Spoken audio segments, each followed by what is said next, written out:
using the wrong one, but using the transit signal timing model and also using ceramics to look at things like queue jumpers on the arterials. So we actually did a number of different tasks. Here's some of the findings that we had. We found that we actually had two markets for express bus users.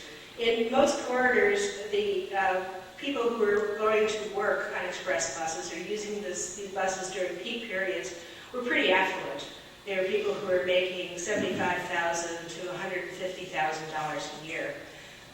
Whereas midday users were poor. They were often below the regional average of about $60,000 per capita in their income.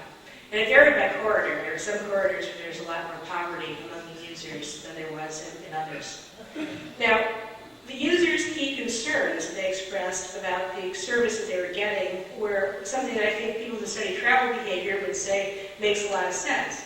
They said, wait times are a problem, they're too long, the transfer times and the failure to have the time transfers work properly is disastrous for us. And we're concerned about security and safety, both at the park and ride lots and on the buses and the bus stops.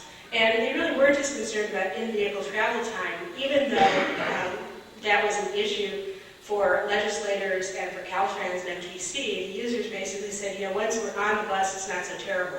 If we've got to creep along in traffic, what's really terrible is to be waiting for a bus and then find that the bus is late and we're waiting there in the park and ride lot or we're waiting there at the bus stop and they don't show on time.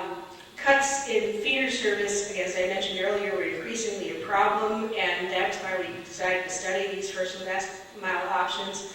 And then low-income users, it turned out, were least likely among our survey samples to have any kind of